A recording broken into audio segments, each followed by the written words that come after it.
y malas noticias, malísimas noticias que se vienen sucediendo en el Uruguay, ¿no? Bueno, a mí me vienen, hace varias semanas teníamos preparado esto, Lean, y esta semana tú me decías en privado, sí o sí tenemos que explicar qué está ocurriendo, porque realmente sorprende a propios y a extraños que el mundo del fútbol no suele estar vinculado, atado a los suicidios, ¿no? ¿Cómo nos lo cuentas y cómo lo explicas esto? Sí, Alfredo, lamentablemente estos tres suicidios que vamos a abordar, que sucedieron en muy poco tiempo en el fútbol uruguayo, nos obliga también a discutir como sociedad un tabú que es la depresión en el mundo del fútbol, un mundo muchas veces tan frívolo, con tanta exigencia y con valores que tienen que ver muchas veces con la masculinidad, pero la masculinidad bien machista y que no nos permite hablar de otra cosa que está por detrás de todo eso, de la sensibilidad y de los problemas muchas veces que tienen los futbolistas que se enfrentan a ese tipo de presión. Hay un audio que me gustaría que escuches, Alfredo, que es de Felipe Rodríguez, que es un jugador del Manucci, un club del fútbol peruano, es un futbolista uruguayo que había surgido futbolísticamente en el Boston River, también como el jugador, el último caso de suicidio que hubo en el fútbol uruguayo, estamos hablando de Emiliano Cabrera. Felucho Rodríguez, como bien lo conoce en el mundo del fútbol, lo había conocido a Emiliano Cabrera y tuvo estas sentidas palabras después de un partido. Este año ya son tres los casos de futbolistas. Perdí al Morro García, que era mi hermano, en enero. Después, la semana pasada, le pasó a William Martínez y anoche le tocó a Emiliano. Tenemos que hablar. Vivimos en una sociedad machista y el hombre le da vergüenza o miedo decir lo que le pasa. Yo sufrí de depresión cuando estuve en México. Me dio mucha vergüenza, me dio mucho miedo, pero pedí ayuda y pude salir adelante. ¿Qué palabras, no, Lean? Me he quedado así como bastante parado porque no había escuchado a un futbolista hablar con tanta claridad, con rotundidad, ¿no? De algo, como tú bien decías, que suele ser ocultado, ¿no? No puede ser casualidad que haya ocurrido, seguramente sí en el tiempo, pero debe haber un fenómeno atrás, ¿no, Lean? Sí, Alfredo, ahí Felucho Rodríguez hablaba de estos tres casos que fueron los que conmovieron al fútbol uruguayo. Hace tan solo 2 semanas, lamentablemente también William Martínez, un defensor uruguayo, que también zaguero de 38 años, nada más que 38 años, estaba disputando un partido de segunda división. Llevaba algunas fechas fuera del plantel debido a que había sido diagnosticado con COVID. Y el jugador Williams Martínez jugó en muchos lados, jugó incluso en Inglaterra, en el West Bromwich, jugó en Argentina, en Ferro, en Chacarita, un jugador de vasta trayectoria que casi al final de su carrera lamentablemente se quitó la vida en la Asociación Uruguaya de Fútbol por pedido de la Mutual Uruguaya de Futbolistas Profesionales, decidió suspender la fecha. Lamentablemente, como bien decía Felucho Rodríguez, el caso de Williams Martínez no es un caso aislado y es algo que nos obliga a hablar de la depresión. ¿Por qué? Porque según FIFPro, que es algo así como una mutual internacional de futbolistas, el 38% de ellos sufre depresión o problemas psicológicos. Estamos hablando de 4 de cada 10. Es muchísimo, Cuando, es, es una locura esto, digo, porque esto no es un tema tratado habitualmente ni por los medios de comunicación, ni por los dirigentes del fútbol, ni mucho menos, ¿no? No, porque como bien decía Felucho Rodríguez, es a veces una muestra de debilidad, ¿no? De debilidad mental. Quizás el hecho de que un jugador abra el corazón y diga, tengo problemas, muchas veces le repercute en contratos, en la seguridad que le pueda brindar el entrenador, y por eso muchas veces lo guardan y explotan este tipo de casos. Es un tabú, sin dudas, la depresión en toda la sociedad en general, pero en el fútbol es mucho más. Hubo otros casos, no solamente en el fútbol uruguayo, estamos hablando de, por ejemplo, el alemán Robert Enke, que se suicidó por sufrir depresión por la muerte de su hija, también Justin Fallan, un futbolista que había asumido su homosexualidad en la década de los 80 y se quitó la vida, el jugador argentino, un joven de tan solo 20 años, Mirko Saric de San Lorenzo, que había sufrido depresión por lesionarse de gravedad, era una gran promesa del fútbol, y el caso de Santiago El Morro García es el primero que desató esta seguidilla de, lamentablemente, futbolistas uruguayos que se quitan la vida.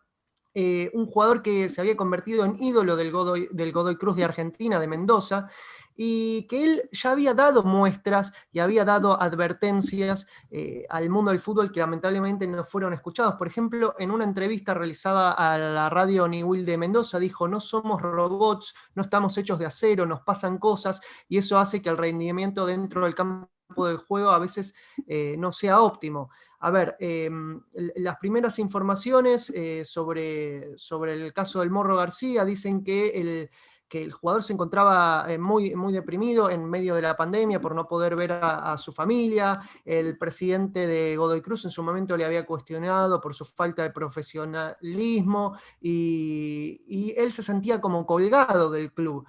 Lamentablemente el Morro García incluso también hace 2 años había dado advertencia de un problema que él estaba sufriendo muy fuerte, que si te parece escuchamos un pequeño fragmento de una entrevista que dio al canal Teis Sports, donde hablaba de un caso de doping en el cual él fue involucrado injustamente y que le costó mucho en su autoestima. Hubo un momento que sí, un momento que pensé dejar de jugar al fútbol, hasta el punto tal que un día abro la puerta y mi hermano vio de la manera que estaba viviendo. No prendía la luz de mi casa, estaba totalmente deprimido y no quería jugar al fútbol, no quería jugar más. ¿Por qué? Y porque hubieron muchas situaciones que me sobrepasaron y con cosas que yo no hice. Te llaman y te dicen doping positivo. Y ese fue uno de los grandes motivos, yo no entendía. Y después cuando empecé a investigar, ya no es que me quedé tranquilo, pero hubieron un mal manejo que no me gustó, y como siempre digo, no voy a hablar del tema porque no me gusta involucrar gente en cosas que ya pasaron. Pero a vos te ensuciaron. Yo como le digo, para mí en Uruguay yo quedo como drogadicto. Mi caso fue el primer caso de la historia del fútbol uruguayo. Lean, pone los vellos de punta realmente escuchar esto y tengo ganas de saber más, porque realmente ahora estaba recordando, Leandro, un jugador del Barça portugués que jugó en el Valencia, André Gómez, que no Sí. soportó la presión. No sé si te acuerdas, era un gran jugadorazo y nadie se atrevió a hablar de la depresión que tuvo, se tuvo que ir del Barça y ha ocurrido y seguramente debe ocurrir por todas partes y pueden llegar al extremo de esta situación. No estamos diciendo que sea un fenómeno masivo el suicidio de jugadores de fútbol, no. Lo que estamos diciendo es sí hay un fenómeno muy preocupante, ¿no? En términos de depresión, de situaciones psicológicas muy vulnerables y que no son habladas ni comentadas, ¿no? Como estoy escuchando este segundo audio. Sí, Alfredo, también cabe mencionar que el tema del suicidio de jóvenes en Uruguay particularmente, como bien decíamos, los futbolistas no están aislados de la sociedad, y te cuento que en 2020 hubo 718 suicidios, una tasa de 20,3 cada 100.000 habitantes. Es muchísimo y es la causa principal de muerte de personas entre 15 y 24 años, esto particularmente en Uruguay. Por último, Alfredo, si tenemos un poquito de tiempo, me gustaría que escuchemos la palabra de un profesional, que es Oscar Mangione, que es un psicólogo deportivo que él trató muchas veces esta temática y nos trata de explicar desde su voz profesional el tipo de presión al cual son expuestos los futbolistas. El futbolista a los 30 años ya se siente grande, se siente viejo, en plena auge del desarrollo de un ser humano, y además la apuesta es toda a eso, porque requiere entrenamiento, convivencia con plantel, concentraciones y responder a la demanda de muchísimas personas con motricidad fina. Todo esto es muy difícil y entonces se logra la fama a veces, se logra gloria a veces, pero la precariedad del sostenimiento de este lugar hace que la edad o cualquier cuestión que atente contra la estabilidad de esto haga que uno deje de tener un lugar por el cual luchó toda la vida. Una persona puede ser periodista, médico, abogado, y es eso toda la vida, se reconoce en ese lugar. El futbolista hace una apuesta y deja de ser cuando su carrera empieza a menguar por una cuestión de la edad, ya deja de ser ese lugar a donde se identificó, y esto es muy probable que produzca depresiones muy graves, como ocurrió con este jugador, con el Morro García, su compatriota también, y se tengan desenlaces como estos, las instituciones deberían hacer prevención de todas estas cuestiones y tener asistencia, porque si no uno piensa que el jugador se lo usa mientras es útil y después se lo descarta.